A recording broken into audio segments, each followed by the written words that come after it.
When Persona 5 first dropped in 2017, the general gaming populace, including myself, had no idea that there was an entire dynasty of Persona games preceding Persona 5, with the first founding entry of Persona in the Shin Megami Tensei series going all the way back to 1987. In 1987, Atlus released Digital Devil's Megami Tensei for the PC and Famicom. This game, Megami Tensei, was a digital adaptation of a set of science fiction novels called Digital Devils, and it began the Shin Megami Tensei series, which would then Mighty Morphin Power Rangers transform into a spin-off series, the Persona series. We'll put it in reverse here because we're not there yet. If we dive into the gameplay of Megami Tensei, you can see lots of elements that will over time become core pieces of the Shin Megami Tensei series and the Persona series. Like the rest of the series, Megami Tensei featured high school students as the main characters, swords and guns as the main weapons, and first-person dungeon crawling that will evolve into third-person dungeon crawling as we go throughout the series. And oh my good golly goodness, would you look at the time? Well, it's 1990 already in here. And Atlus thought that, you know what, Megami Tensei was so nice, we ought to just do it twice. And speaking of twos, holy would you look at the time again, it's 1992. And that looks exactly like Megami Tensei 1, but you guys just wrote this little Shin kanji in front of it. It means real. So now you're telling me that I was playing fake Megami Tensei this whole time? Dude, it's been like 2 years. Well, look, okay, don't get your soul tomatoes in a bunch here yet over the naming scheme, gamers, because Shin Megami Tensei 2 will come out in 1994 and Kuyaku Megami Tensei is going to come out in 1995. And then in 1996, Celine Dion will drop Because You Love Me, one of the greatest songs to ever exist. Let's cut to the real Shin Megami Tensei here, the Shin Megami Tensei, if you will. And that's with the Shin Megami Tensei If, where things are about to get serious, in terms of Persona at least. So jump back in time with me for a moment. Forget about Celine Dion. We have to focus in on 1994 with Shin Megami Tensei If. In Shin Megami Tensei If, we are no longer traveling across post-apocalyptic wastelands or fighting demons underground. We're going back to high school to experience the epic highs and lows of having a fire sword. Shin Megami Tensei If takes place in a high school and has players just fighting their way through a 5-layer tower. Kind of like me on a Tuesday night fighting my way through a Taco Bell beefy 5-layer burrito. It's not real, I prefer the chicken quesadilla. This version of the Shin Megami Tensei series was so well received that it kind of clued Atlus into the fact that people don't really care about the apocalypse. They'd rather just solve crossword puzzles and worry about next week's math test. But Shin Megami Tensei formed the bedrock of the Persona series, and the reaction to Shin Megami Tensei If led to the development of the next title we're going to talk about, Shin Megami Tensei Revelations Persona 1. It's 1996 now, and officially we have a game in the Persona series that at least has Persona in the title and doesn't take place in the apocalypse. Persona 1, or Revelations Persona 1, or Shin Megami Tensei Revelations Persona 1 for the PlayStation 1. Alright, look, okay, Atlus, they're still working on how to name things. Give them a minute, because they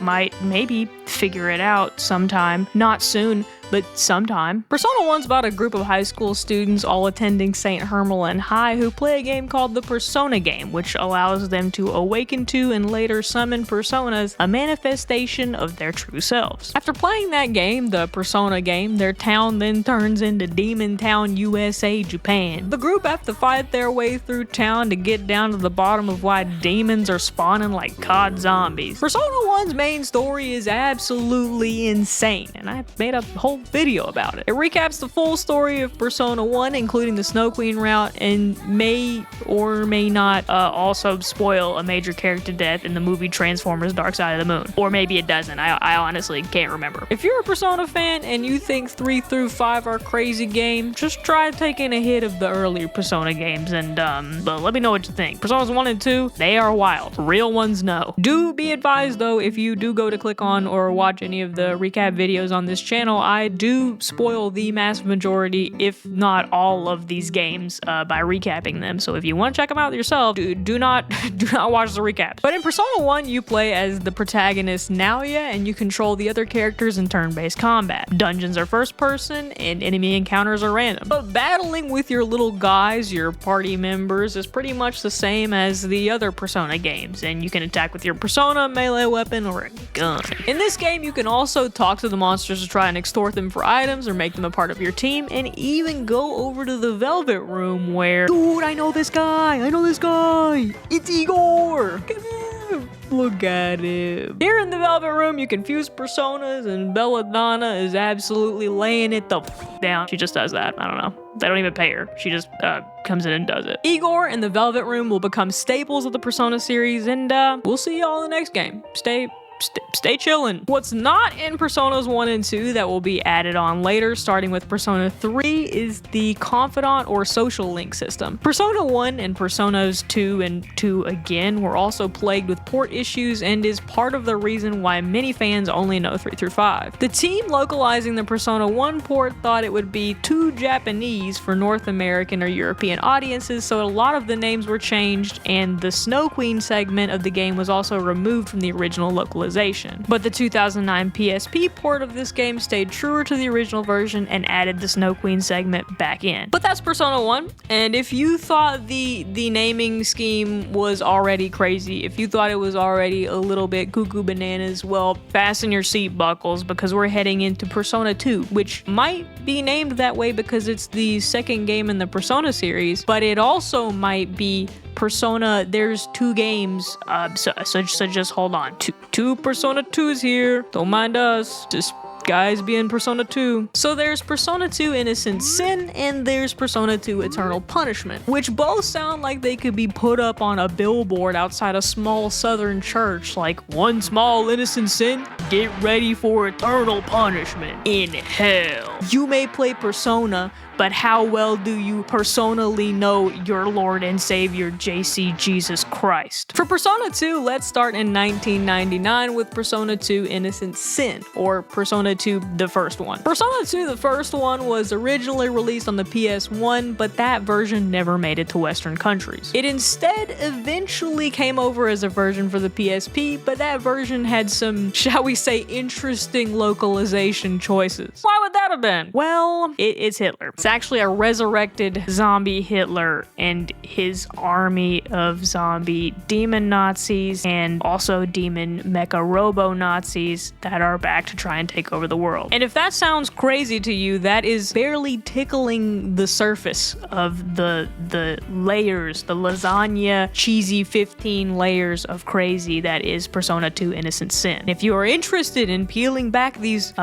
disgustingly cheesy crazy lasagna layers, then I have a complete story recap of both Innocent Sin and Eternal Punishment. Just click the card, and experience lasagna. And for all of these games, I'm sure any Persona fan or fans of the series can attest. Persona games are long as hell, and there's just way too much packed into these juicy little games for me to be able to cover or get into in this video. So I made 2 separate videos about Persona 2, the story of each of them, and if you want to go check those out, check them out. Just bear in mind that I do spoil the absolute maboofadine out of both of those stories. So if you rather play them and experience them yourself, please do not watch those. But the quick and dirty of Persona 2 Innocent Sin is that it's once again about a group of high school students, this time banding together with Yukino Mayuzumi from the first Persona game and Maya Amano. Both work at Coolest Magazine, and they are all banding together to investigate the bad guy of this game, whose name is Joker. Joker is spreading a bunch of heinous rumors that then somehow magically come true, and who's left in this world to stop him? That's right, a bunch of children chaperoned by Maya Amano and Yukino Mayuzumi. Combat in this game is more or less the same. It's turn-based and everyone gets personas and melee weapons and guns, but this time there's another weapon at play. That's right, it's gossip, baby. Straight up rumors. Let the rumor mill churn, because players can now hear rumors from other characters about other things going on in the world, like what items a store is carrying or strong enemies nearby. And if you guys were potentially worried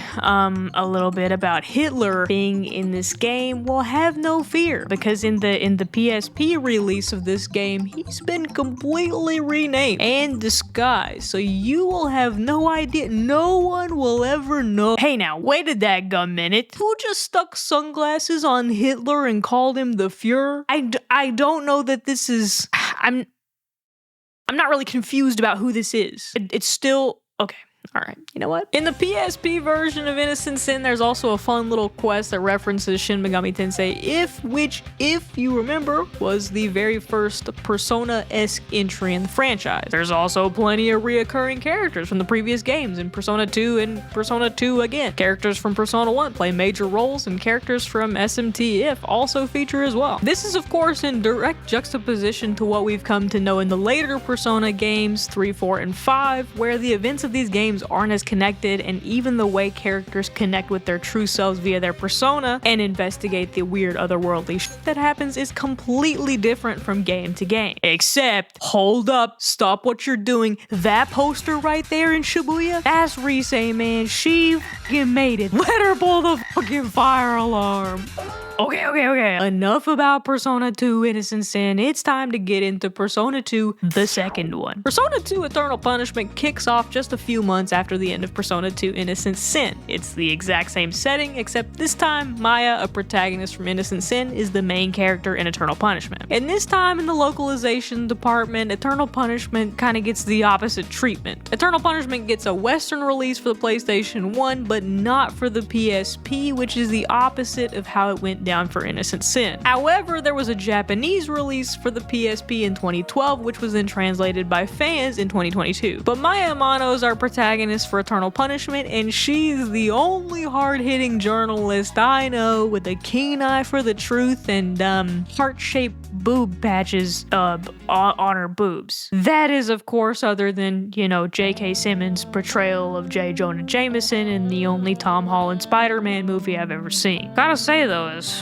crazy how that young man can do all those flipperoonies and still keep that frog locked up in there. How does he do it? In Eternal Punishment, Maya has once again been assigned to investigate Joker, and the rumor this time is that if you call your own cell phone number, he'll assassinate someone for you. I'll be honest with you guys, I tried this out earlier today, and I ended up just being on hold with customer service for like 2 hours before I gave up. Guess some things really were just better in the early 2000s. Now, because Eternal Punishment is a direct sequel to Innocent Sin, gameplay is going to be pretty much identical, and the story, well, I can't get too far into the story here because it picks up literally just a couple months after the end of Innocent Sin, and to explain the story in depth, I would have to spoil the end of Innocent Sin and probably a good portion of that game, and I've already done that intentionally in like 2 other hour-long videos. So if you really want to know what happens in Persona 2 Innocent Sin, you really want to know what happens in Persona 2 Eternal Punishment, please go watch those. Just bear in mind that I do spoil the entire plot and lots of details about lots of things, and also maybe I spoil parts of Armageddon 1998, a film featuring Ben Affleck and maybe Matt Damon? Why did I say that? Oh, it's probably Mark Wahlberg. Eternal Punishment also featured a 3-act prequel sequence known as the Tatsuya scenarios, where you get to play as Tatsuya, the protagonist of Persona 2 Innocent Sin, and get to see what all he got up to before the events of Persona 2 Eternal Punishment and some of the events of what he was doing during the game. But these 4 games, Shin Megami Tensei If, Persona 1, Persona 2 for 1 combo meal, large side of coleslaw optional, these 4 games all mark the lesser known Persona games in the series. They're the wild cards that were harder to get a hold of due to the porting and localization issues that Atlas had with these games, which is a big part of the reason why I decided to recap the events of these games so Persona fans that were interested in this series beyond 3, 4, and 5 don't have to delve deep through the freaking minds of Persona Moria just to figure out what happened in Personas 1 and 2. But now it's time to enter the more modern era of Persona games, the games that really brought attention to and defined Persona as we know it today. It's now 2006, and at this point, if you were a Persona fan, you were starved for content, like foaming at the mouth, because from Eternal Punishment's release in 2000, we don't see any Persona releases up until now, 2006, where Persona 3 comes in hot and heavy. And that's only if you're a Persona fan in Japan. If you are a North American Persona fan, you better just buckle up, Buttercup, because it's gonna be 2007 before you get this game. But Persona 3 hits the PlayStation 2, and man, oh boy, the naming, it doesn't get easier. It gets so much worse. Now we got P3 Fez, P3P, P3 3 Ford F-150, for the PlayStation 2 remake, for the PlayStation Portable, for the TI-83, only available during Ford Truck Month. It's not easy being a Persona fan. Okay, at this point, if you want to play the games, not only does Persona 3 have like 3 different versions, but the series is numbered 1, 2, and then 2 again. And now, like, which Persona 3 am I even supposed to play? What does Fez mean? Where am I? And all of this, the naming, the differences between each of the Persona 3s, that in and of itself is a whole other video, alright? And now Atlus is remastering Persona 3, trying to put it on par graphically and gameplay-wise with Persona 5. Then Persona 3 Portable was supposed to be a remaster of Persona 3 Festival, but they didn't have the storage space to include the answer. So P3P, Persona 3 Portable, is added FemC, but no answer. Persona 3 Fez is added answer epilogue, but no FemC, and Persona 3, the original, is just the original. Hope that helps a little bit, maybe. But Persona 3 is once again about a bunch of high school students, this time in Gekukan High School, and they're raring to change the world. You, the protagonist, Makoto Yuki, transferred to this new school, make friends with some strange children once again, and you know what, Makoto, it's probably good to get out of the dorm once in a while, you know, make some new friends, maybe join a club. Those kind of extracurriculars will look pretty good on your college application. Makoto joins a club, and it's called the Special Extracurricular Execution Squad, and all of a sudden we're shooting ourselves in the head and having personas. Like, something tells me writing about how you went to Tartarus to fight demon monsters during the dark hour on your college application is not gonna make Harvard think, wow, this kid's going places. Like, what's next here? A talking dog? In Persona 3, you play as this guy, and it's set in a city that's sponsored by a major corporation. Lego City's like, damn, it's just like me for real. But this whole dark hour and Tartarus stuff all came about due to a mysterious experiment that took place 10 years ago. Now, as a result, the dark hour exists as a weird liminal space between days. And the people who are not hip to the dark hour's existence just turn into coffins and take a little nap. But only a select group of people get to hang out in a twisted version of reality night after night. This dark hour, the twisted reality, turns their school into Tartarus, which is a giant maze tower and is filled with monsters called shadows that prey on the folks who are conscious during the dark hour. If you get messed up by a shadow during the dark hour, you get messed up in real life. So in order to protect themselves and investigate Tartarus, the main group, abbreviated as C's, summon their personas by shooting themselves in the head with a gun called an evoker. Their personas are known as their true selves, or the second soul that dwells within a person's heart, that is said to be the personality that comes out when a person is confronted by an otherworldly entity known as a shadow. Once again, for a complete recap of Persona 3, I am still working on it. I'm working on it. It will be out soon, hopefully by the end of this month. We'll see. But please be super aware that Atlus has ported Persona 3 Portable. That baby has been ported out to Steam. It's been ported out to Nintendo and all other major consoles currently. So there is that if you want to experience this game for yourself. They are also, as I said, working on Persona 3 Reload, which is a remaster of Persona 3. So if you would rather play this game yourself and experience yourself, please don't watch that video. Persona 3, because it's on the PlayStation 2 versus the PSP and the PlayStation 1, gets a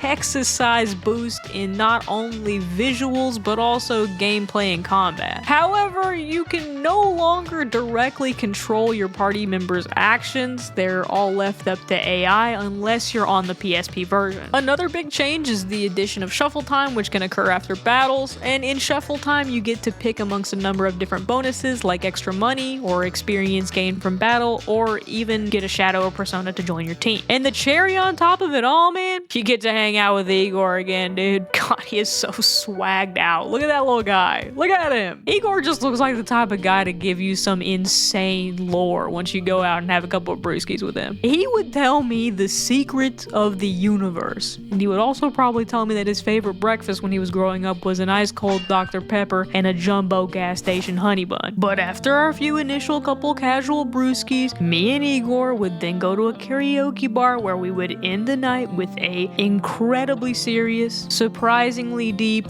beautiful, emotional duet of Bagamitai. The main character of Persona 3 can, of course, create and use multiple personas, and there's also rap music in this game. Funnily enough, Persona 3 has my favorite Persona soundtrack of all time, but Mass Destruction and Burn My Dread are just fine. Like, yeah, they're slappers, but they're not really my favorite songs on the album. Like, they're bangers, of course, but Memories of You, dude, that is a fucking face melter, bro. Persona 3 also brings with it a brand new social link or confidant system, as it's known in Persona 5, and this will become an absolutely integral piece of the Persona magic formula going forward. With Persona 3, we start to see all the magic ingredients of a well-seasoned Persona game just come on up to fruition. We've got dungeon crawling, and you get to live the honest life of a little student trying to get good grades and hanging out with your buddies. Most Persona fans know this as an essential piece of the Persona experience, but back then, this was something new. This was hot and fresh. Like, what do you mean I get to go have ramen with Junpei after school? This goes hard. But Persona 3 Ford F-150, or Persona 3 Fez, short for Festival, is, as I mentioned briefly before, the Persona 4 Golden or Persona 5 Royal equivalent for Persona 3 because they added on the answer epilogue. And if you were thinking to yourself, well, dadgum, boys, Persona 3 kind of looks just like Persona 4, then you'd be partially right, because Persona 4 hit the shelves in Japan in 2008, just 2 years after the release of Persona 3. It's 2008, baby. Chat, we've come a long damn way since 1987. Digital Devils, Megami Tensei, here we are at dadgum Persona 4. It's 2008. Sure hope nothing bad or weird is happening in the US right now. It's Persona 4 time. And this time, North Americans get Persona 4 in the same year it was released in Japan. 2008, baby. Similar to Persona 3 Fez, Persona 4 also had an extended version known as Persona 4 Golden, which was released on a very super successful, some are saying one of the most successful consoles ever, the PlayStation Vita. And look, Sony, I like the PSP. PlayStation Portable was fire. PS Vita was also okay. The little back screen touch thingy, what was that? I liked them. I logged an ungodly amount of hours on Final Fantasy 1 for the PSP in the back of my stepdad's red Ford Explorer, and I felt like I was living lavish. Gaming in a car? It was tight. Thankfully, now as of 2020, you can just play Persona 4 Golden on your computer or whatever else system you may have. Just forget about the PSP, okay? Forget she was ever there for us, alright? Forget she ever had Final Fantasy 1. Okay? Just forget it. She's gone, and there's nothing else we can do for her except cry, I guess. But arguably, Persona 4 Golden is the ultimate version of this game, so thank God we're out of the weird part of Persona history where you had to hire a data scientist from NASA to do a tarot card reading and divine your star sign and social security number to triangulate which Persona games you need to get the full experience. In Persona 4 Golden, you play as this guy who looks kind of like a younger version of this guy, but they don't have the same name, and also this guy has a lizard tattoo. To be clear, doesn't disprove anything. You can change your name and you can get tattoos. You can do these things. So you Narukami conspiracy theorists, sound off in chat. Anyways, he's a transfer student again, except this time in this game he is a cool guy. Cool guy alert. Whoa. Call the police. He came in from the big city to the small town of Inaba. Big city boy, he's cool. He's got gray hair, but he's a young man. Gray hair young man. He holds a sword. And he's here in Inaba to attend Yasugami High School. While you enjoy your stay here in the lovely town of Inaba, you will be porking down mystery meat and Skyping with shady businessmen, all from the safety of your dear old Uncle Dojima's house. Your uncle is a detective in town, and he has a small daughter named Nanako who is exceptional. Nanako is the most goated Persona character, and I will beat both Kanji and Baofu up in a grocery store parking lot to prove that. Once again, in Persona 4, you make friends at this high school and you learn about an alternate reality with them via a mysterious mysterious television program that airs every so often, known as the Midnight Channel. To view the Midnight Channel, you have to look into a television at midnight when it's raining. Doing this allows you to see into an alternate reality known as the TV world, which can be accessed by, you guessed it, man, going through a daggum TV. Simultaneously, while all of this mysterious Midnight Channel stuff is happening, there are also a string of equally mysterious murders occurring in the otherwise quiet little town of Inaba. With the help of his buddies, Yunarakami, the main character, and his pals then begin Scooby-Doo investigating the murders. In Persona 3, you spend your time traversing a big fat labyrinth tower known as Tartarus, but in Persona 4, you complete several smaller dungeons as you work towards solving the main mystery. Social links and confidants are also present in this game as well, and they are an integral part of progressing the story and learning about the characters in the game. Persona 4 really served to solidify a following for the Persona series and made dedicated fans that would wait years just for any sign of another installment in the series. And that's because Persona 4 served us an engaging mystery, a cast and crew of lovable characters. Not Teddy. Not Teddy, that guy. And Yosuke, get the hell out of my office, dude. After Persona 4, you're probably thinking, shoot, where are we going next? Persona 5? Little Persona 5 Royal? Why would you ever think that? You silly little goose, it's time to dive into Spin-Off Mania!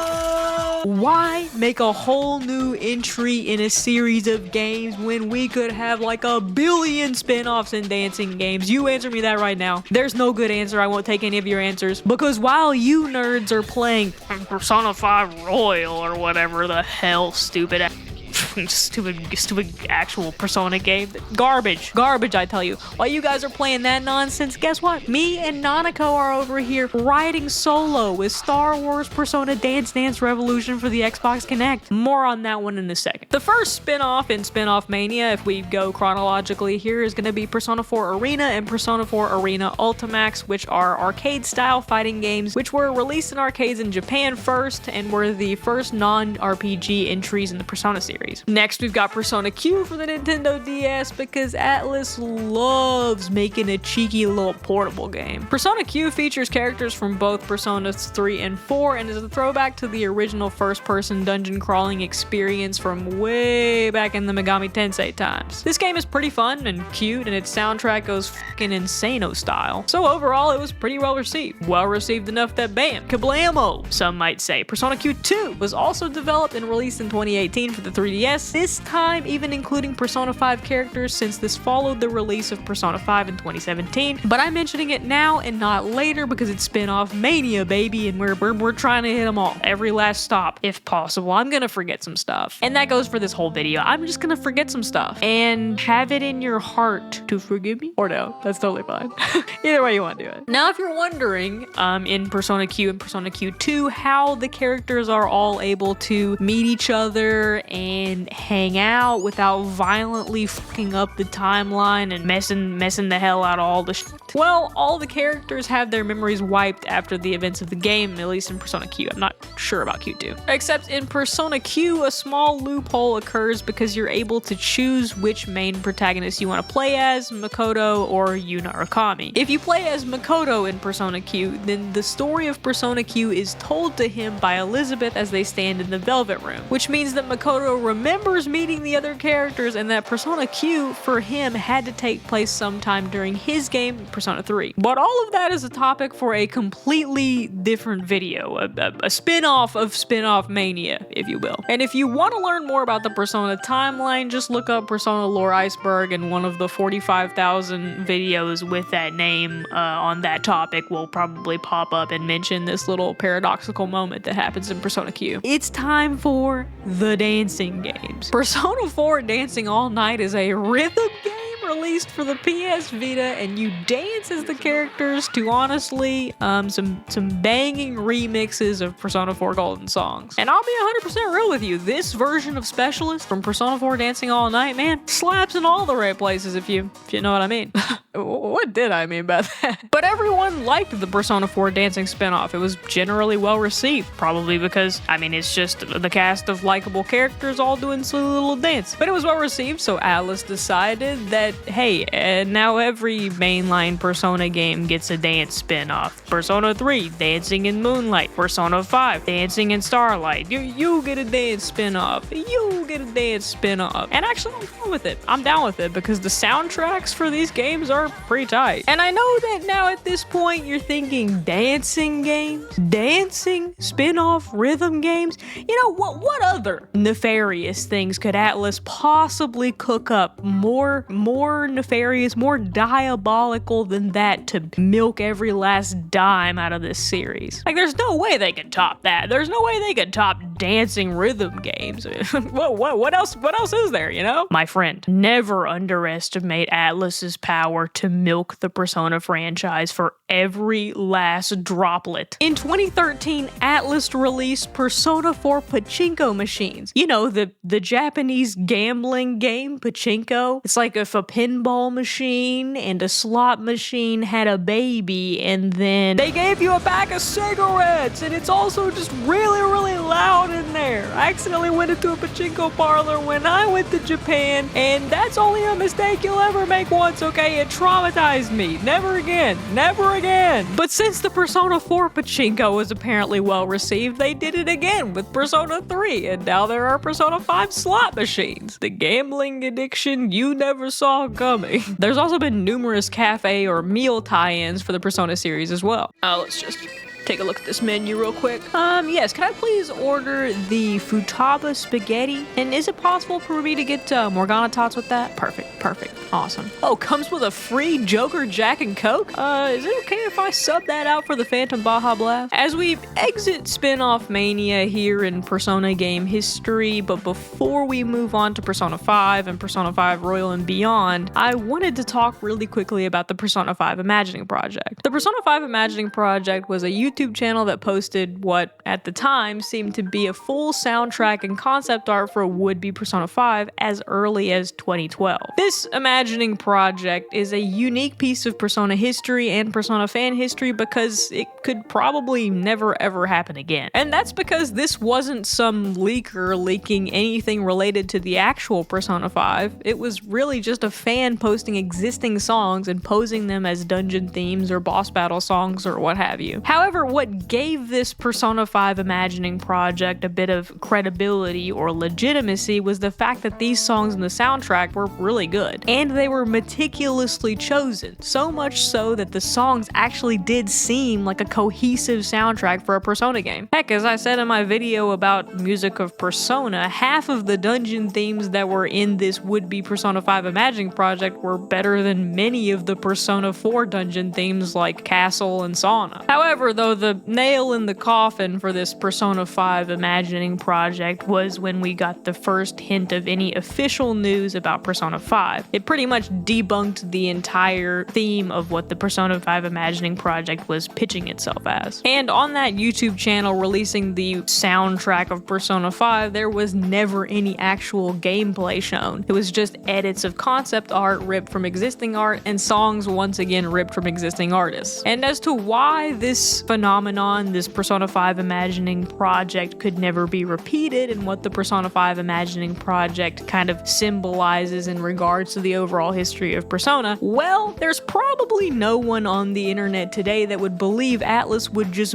boot up a random YouTube channel to release little tidbits of information about Persona 6. And with YouTube's current copyright infringement system, there would be absolutely no way for anyone to post an already existing copywritten song and pass it off as a new track in a Persona 6 soundtrack. And that's because it would tell you right down in the description exactly what song it is that you've ripped. You're not fooling anyone, bud. You can't convince me that they're gonna put Hilary Duff So Yesterday in Persona 6. I don't believe it. They're not gonna do it. Okay, but imagine. As for what the Persona 5 Imagining Project was in terms of its significance for Persona fan history and the history of Persona in general, it was pretty clearly a labor of love by a dedicated fan, and while they maybe shouldn't have masked it as a, official Persona 5 release or official Persona 5 content, There is no denying, and you definitely have to give them props for assembling a pretty decent imagining of a would-be Persona 5. And you also have to acknowledge the piece that this was only something that could have happened back then and couldn't happen nowadays. So it's kind of a cool little relic in Persona fan history. For a more in-depth look at the Persona 5 imagining project, I highly recommend this video by a channel called Blue. It is a much more detailed, way better portrayal of the story of the Persona 5 imagining project than what the heck I just farted out. The video is called The Original Persona 5, and the storytelling and editing of this video are awesome. So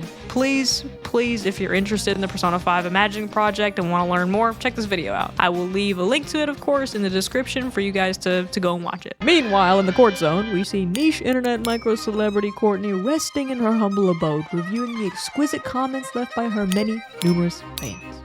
Oh, how true you are, prime numbers 2978. These videos are bangers. They just are, categorically. Oh, Flash 3 Wolf. I too love this channel so much. Wait a minute, what's this? Persona Trinity Soul? Sequel to Persona 3 set in an alternate universe? Wait, there's animations? There are movies? Novels? Oh, no. We have to cover this. Voiceover Courtney? Yeah? What's up, niche internet micro-celebrity Courtney? My constituents are demanding that we cover the animated series, the movies. Did that simpleton with a webcam not record anything of the sort? Well, no. Post haste then, Voiceover Courtney. Chop to it then. Give the people what they want and don't bother me again with this nonsense. As you can see, I'm very busy making a thumbnail for a video I'm not going to make for another 7 months. Alright. Voiceover Courtney is back, and I am contractually obligated to demand that you strap in your seat buckles because we've got one last major pit stop to make before it's Persona 5 time. And that's to talk about the various Persona novels, manga, comics, animated series, movies, and apparently also live-action stage adaptations that were tacked on to the mainline Persona games. There is a ton of stuff here to cover, and I am going to miss some things. I'm probably gonna miss a whole lot of things, but I'm going to try and briefly hit some, if not most, of the high points for these. We'll start by talking about some of the novels, which go back as far as Persona 1, with one of the first novels, Megami Ibn Roku, Persona Shadow Maze. Released in 1997, this novel explores Maki Sonomura's journey and struggle to find and reunite the shards of her true self against the wacky wiles of Kandori and the Davis system. This manga adaptation of Persona 1 also boasts that amazing OG 90s anime Sailor Moon ass style. It just looks fun and cool and nostalgic. The next Persona novel was Persona Sumitobatsu, or Persona Crime and Punishment, published in 2000. This manga is a spin-off from the Persona series and occurs at Seven Sisters High from Persona 2, about 6 to 12 months before the events of Eternal Punishment in that alternate timeline. There's also Persona 2 Eternal Punishment and Persona 2 Innocent Sin novels. The Innocent Sin novel follows the events of Persona 2 Innocent Sin from Ana Yoshizaka's perspective, retelling her run-in with Joker and eventual involvement with the Masked Circle. So far, each game has gotten its own novel, and for Persona 1, even its own manga. But then Persona 3 gets 4, technically 5 novels, a manga, a movie, an animated series, and live-action stage play adaptations. And then in 2008, they started doing Persona Music Live tours because Persona 3's soundtrack melted everyone's faces off. There are also drama CDs apparently for Personas 3 through 5 as well. But the 4, technically 5 novels for Persona 3 were all published from 2006 to 2010, and most of them tell side stories that occurred during or before the main events of Persona 3, including one Persona 3 Shadow Cry, which details the events leading up to and during Persona 3 from Team Strega's perspective. But 2 of them, Persona 3 Fez Alternative Heart, particularly the epilogue bit with Akihiko, and Persona Trinity Soul, take place years after the events of Persona 3. Persona Trinity Soul was also made into an animated series, which started and finished airing in 2008 and is set in an alternate universe from Persona 3 years after the events of Persona 3. We don't know this for sure, but can assume it's in an alternate universe because well, none of it is canon. Persona 2 and Persona 4 and also Persona 4 Arena Ultimax all debunk one of the main changes this series makes to the Persona universe, and I will not say what that is because it's a massive spoiler for Persona 4. But Trinity Soul is not well known, and Atlus, even more than Personas 1 and 2, would like to just forget it ever happened. Of the people who do know about Persona Trinity Soul, it seems that half are also in that camp and believe it to be so bad or so canon divergent that it's better off forgotten. The other half seem to recognize that overall, it's not that bad. It's just a low-budget anime with lots of talking, little action, but at the very least, it is worth remembering to some degree. So let's remember Persona Trinity Soul together, just a little bit, and spoiler-free, of course. Persona Trinity Soul focuses on 3 brothers with persona powers, hence the name, with the oldest brother being a police chief who is intentionally concealing a string of murders known as reverse cases. In these reverse cases, people are being murdered by having their personas forcefully ejected from their bodies, essentially cleaving them from their own damn soul. This show also features one Akihiko from Persona 3, but other than Akihiko and some elements of the show seeming similar to Persona 3, you're not really gonna get much else Persona 3 content from it. Trinity Soul is wild, and to the folks who left comments relating to this IP and were the reason I looked into it, I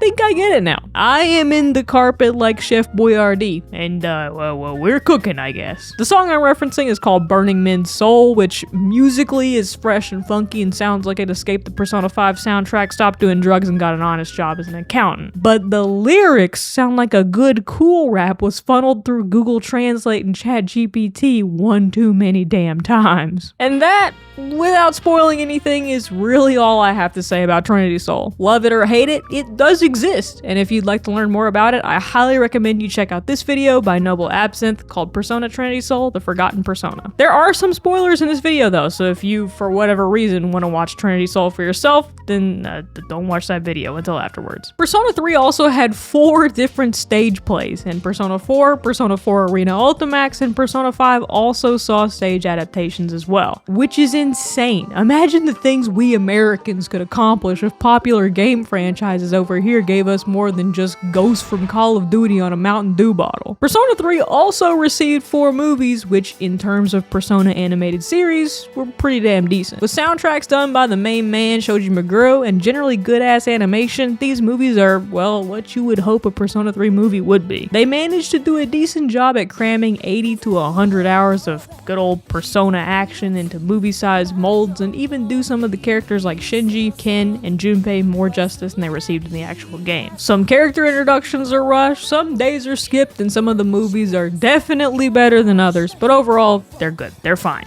And if you're really into Persona 3, they might be worth your time to look into. I don't know. I struggle to say that just because you're really better off playing Persona 3 again, or honestly just waiting to play Reload, which is almost here anyways, to get your Persona 3 fix. Persona 4! Persona 4 gets stage adaptations, a bunch of manga, including a non-canon side story about ace detective Naoto Shirogane, which I could find very little information on. Wikipedia straight up called it lost media.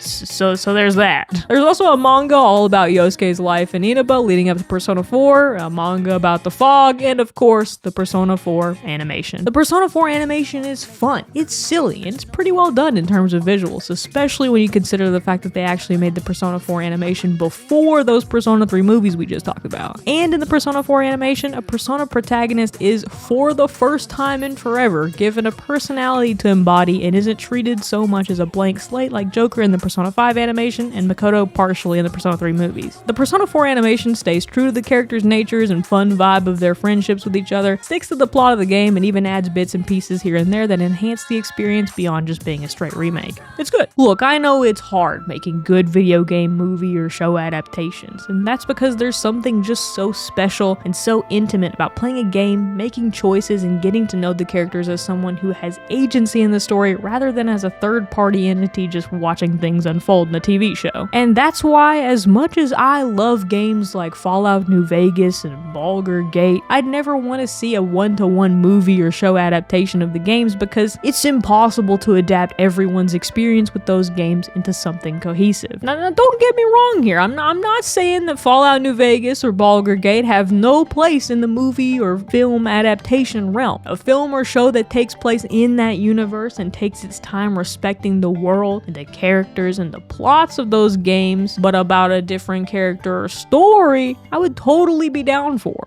Dungeons & Dragons: Honor Among Thieves is a movie that when I saw that damn thing in the theater, it surprised the shit out of me. When I went to go watch this movie with my girlfriend and my sibling, I was fully prepared for it to just be trying way too hard to pander to D&D nerds, or somehow just shoehorn a bunch of D20s getting thrown around, or having a bunch of corny ass, "Well, that just happened" punchlines, but it didn't. It was a fun movie. It was hilarious and heartfelt, and at the end of the damn movie, the credits started rolling and Tame Impala was playing. And I enjoyed it because it told a straightforward story about a likable band of heroes in a world you know, and didn't try to adapt hundreds of hours of gameplay into 2 hours of looking into Chris Pine's beautiful eyes. Michelle Rodriguez and Regé-Jean Page's characters were also fantastic. The Paladin character had me cracking up at every possible second, and it, alongside the Last of Us HBO show, gave me hope that maybe, finally, in the year of our Lord 2023, we have learned how to make games into movies and shows. And in my mind, if you want to adapt a game, you should probably take one of those two routes. Either put new characters in a familiar setting and create a new amazing experience to stand alongside what happened in the game, or lovingly and thoughtfully craft something that stays true to the source material and maybe in some ways kind of goes off on its own and becomes its own thing in some areas. The Persona 4 Golden animation is none of those things. It's not great, and the only reason you should watch this bleeding mess of a show is if you're a die-hard Persona 4 fan. But if you like Persona 4 Golden that much, just go play the game again. It's like way more worth your time. Or go watch the actually good Persona 4 animated adaptation. I don't know. I'm not in charge of how you spend your time, but I don't know. Persona 4 Golden animation was dookie. Speaking of dookie, the Persona 5 animation.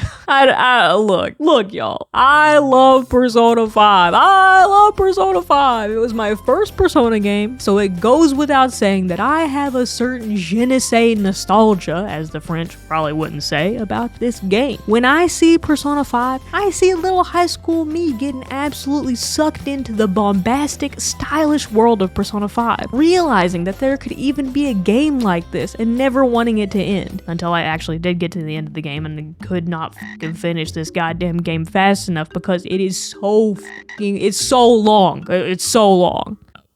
Sorry, where was I? Yeah, no, even with my Persona 5 red colored spectacles on, this animation is dog doo-doo. Big, stinky dookie meister. It is riddled with pacing issues, can't figure out an efficient way to get across both the plot of the game and the confidant stories without making both more watered down than an unpressed block of tofu straight out the fridge, and Joker's character could be replaced at any time during this show with a cardboard cutout of Edward Cullen, and nothing about anything that happens in the show would change, except cardboard Edward Cullen would be there. And look, I understand Persona main characters are meant to be a bit of a blank slate so the player can make choices that define them, but come on, it's a show. Like, imagine if Naruto was a cardboard cutout of Edward Cullen. It would not work. It would be boring as hell. I don't give a fuck if cardboard Edward Cullen becomes Hokage or not. Actually, I kind of do. That would kind of go hard. The Hidden Leaf has never seen a regime like this before. And in terms of cardboard cutoutedness, the dub of the Persona 5 animation does manage to help a bit in this regard, but at the end of the day, a fucking fart's a fart, you know what I'm saying? Like, it stinks. Stinky. Uh-oh, stinky. And it is so sad that this animated series is dog dookie because Persona 5 Daybreakers exists. Literally an existing model of how a Persona 5 animated series should have looked and functioned. Persona 5 Daybreakers is an animation of a Persona 5 Mementos mission that was released before the game in Japan to act as an advertisement for the release of the game, sort of like an extended, really high-effort trailer, if you will. And it slaps. It's fucking cool. And Joker is actually somewhat of a character, and I would argue not able to be replaced by Edward Cullen rendered in cardboard, at least in Daybreakers. So what the fuck happened in the studio when they were making the Persona 5 animation? They literally already proved with Daybreakers that they could make a cool Persona 5 animation. The cutscenes look better than this this damn Dookie Garbo. Also, Persona 5 is an over 100-hour experience. It basically feels like a show at some points. Why did we even need an animated adaptation, especially if they were gonna half-ass it this hard? I don't even know, man, but Persona 5 did also receive a manga adaptation in a manga series about Memento's mission, which are silly and lighthearted, and they could have just animated that. I don't know, like they had all the Lego pieces, and then they made a giant stinking pile of poop. Why am I getting so frustrated about the Persona 5 animation? I gotta go take a walk. So that is, in a nutshell, a loose summary of all the Persona spin-off novels, animated series, movies, and whatever the hell else Atlus decided to squeeze out of these money-pooping platypus bears that they call video games. Now that we have officially crawled our way out of spin-off Tartarus and into 2017, it's time for the release of Persona 5, and later on in 2020, the release of Persona 5 Royal. That's right, another mainline Persona game we are eating good tonight in 2017, baby, and I am not talking about the Morgana Tots this time. If you include the sales of Royal, Persona 5 is the best-selling game in the entire Megami Tensei series and is how many fans, like myself, were introduced to the franchise. In Persona 5, you play as the main character who is forced to move to Tokyo and live in the attic of a coffee shop while on probation for a crime he never committed. Just like in all the other Persona games, you're a high school student, you attend Shujin Academy and battle the forces of evil and corruption with the friends and allies you make along the way. This time around though, the other world is known as the Metaverse, and you'll travel there alongside your buddies, awaken to your personas, and form a crime-fighting group known as the Poopy Buttholes? The Poopy Buttholes' goal as Phantom Thieves is to traverse the metaverse and use their newfound powers to change the hearts of corrupt adults. Graphically and gameplay-wise, Persona 5 is in a whole other league compared to 3 and 4. And you can blame that in part to the fact that the game is on the PS3, the technology of the time. And this jump is similar to the boost in quality we saw going from Persona 2 to Persona 3 when the game switched consoles. So no surprises here. Graphically, musically, and on just about every single level, this game oozes with style. The transitions are beautiful and thematic. Even the freaking health bar and the little HUD elements are crisp and perfectly tailored to fit that Phantom Thief theme. There's so much pizzazz and thoughtful design baked into every ounce of this game that every single time I play this game, I find a new little detail to blow my gamer load over. Persona 5 gave us a sprawling, lively city to explore as you jump from Tokyo Borough to Tokyo Borough, discovering new shops, new friends, and new side missions and secrets to uncover. You're able to navigate real parts of Tokyo and even try your hand at deciphering the subway system to make it to your first day of school. And as someone who has both successfully located the Ginza line and made it to school in Persona 5 and utilized the Tokyo subway, I honestly can't tell you which is harder. Like Atlus, they were really in their life simulator bag with that one. They were capturing more than just the essence of Japanese public transport with that one. And for me, my favorite parts of games like Persona 5 and the Yakuza series will always just be f***ing around in the day-to-day, getting into a little shenanigans on the street, okay, and exploring these little areas you're able to run around in. Persona 5, for me, unlocked that love and itched that little itch for that kind of gameplay that I didn't even know I had. Persona 5 also has the confidant or social link system from Personas 3 and 4 that allows you to meet and explore the stories of individuals around the city in order to expand your abilities in the real world and in the other world. One major change in Persona 5 though was the reintroduction of Shadow Talk, or the ability to negotiate with shadows from Personas 1 and 2. Players in Persona 5 were once again granted the ability to extort shadows for all their money, items, or even invite them to join the Phantom Thieves as a new persona. Finally, we also got Mementos, a massive dungeon that players are able to explore and unlock deeper parts of as they progress through the game and grow the Phantom Thieves' notoriety. Things like the weather and even the pollen in the real world affect Mementos directly and can change the behavior of shadows. In the Enhanced Edition, or the Definitive Edition of Persona 5, Persona 5 Royal, several new features were added to the game, including a whole new member of the Phantom Thieves, a new dungeon, a third semester, a new area of the city to explore, and brand new music. Persona 5 Royal also did something that I never in a million years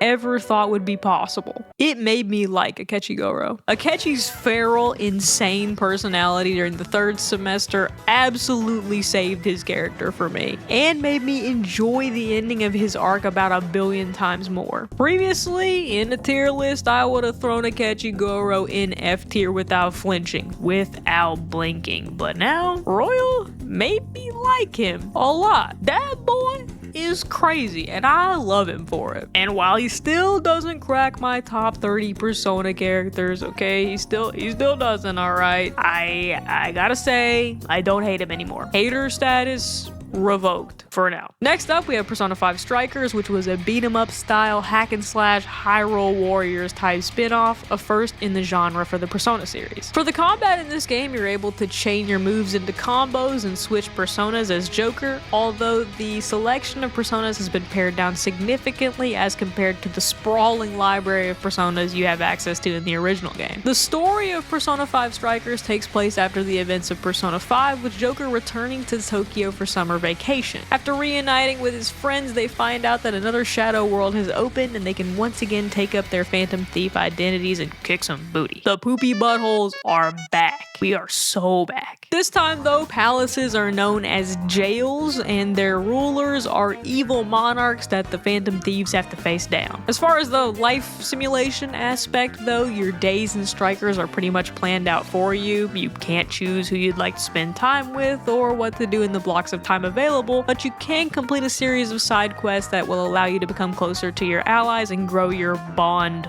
tree. While fighting in dungeons, you can switch between any of the 4 members of your party, and you can run around the dungeon as whichever character you'd like. This spinoff was cool and has fucking absurdly good music. They did not have to go this hard, but I am absolutely tickled to death that they did. Strikers was generally well received, but when it first launched, it actually released on platforms that didn't even have Persona 5 ported to them yet, which was an interesting choice, but it did make one little old me hype for the potential that maybe we would get a release for Persona 5 on the Switch, which we got, and it ran great, amazingly, with 0 bugs, amazing performance, really good, 0 bugs. No, stop putting the video of the daggum couch disappearing behind me. Stop.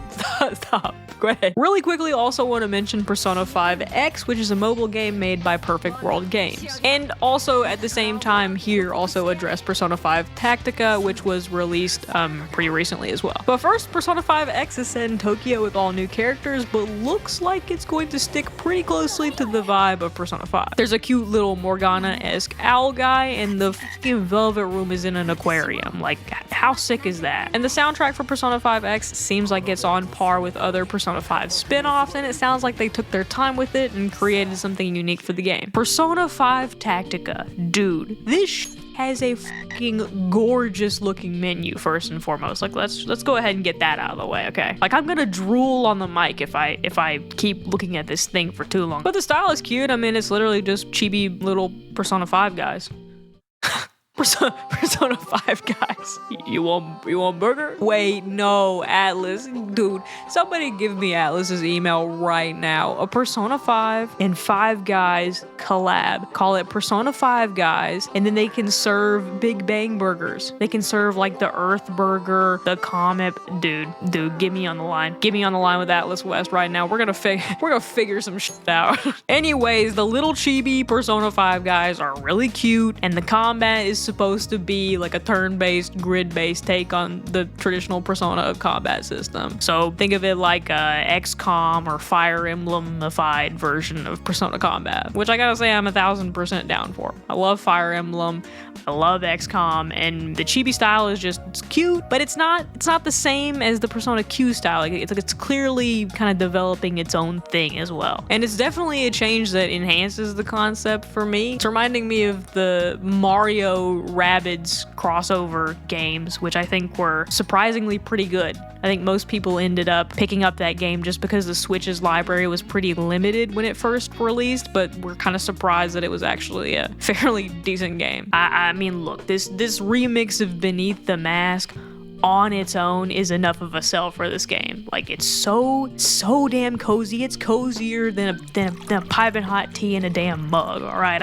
I love this. Persona 3 Reload is going to be a remake of the original Persona 3 and will basically take the game we know and love and give it the old Persona 5 treatment. Graphically, from the trailers we've seen, it looks insane.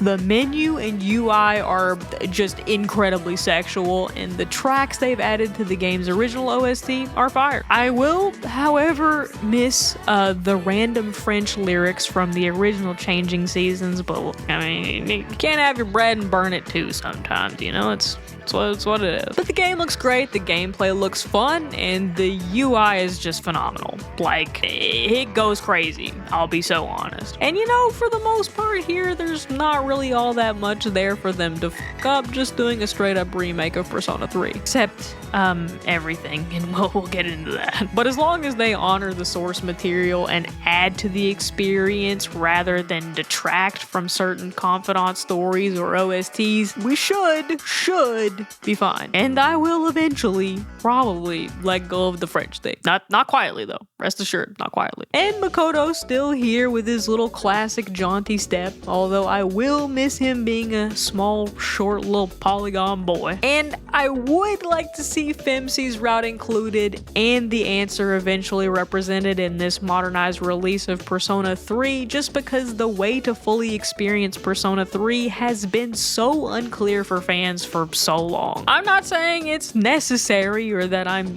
gonna go around with a pitchfork and a torch and demand it, but I'm just saying that it would really be nice to get it all in one package, finally, and especially since this remake is just Atlas reconstituting a beloved game for more money, it would be nice to deliver something the series has needed for so long in addition to all the shiny, fun graphical stuff. But that is it. You're all caught up. You are all caught up to where we are now, with Persona 3 and 4 ports on just about all systems and Persona 3 Reload on the way. And as of right now, I don't know jack about a Persona 6, but personally, for me, I'm kind of hoping they take a page out of Persona 2 Eternal Punishment's book and we see a return to adult Persona users. I think that would be a cool story. But that's all I've got for this one. Thank you so incredibly much for watching, and please have a great rest of your day.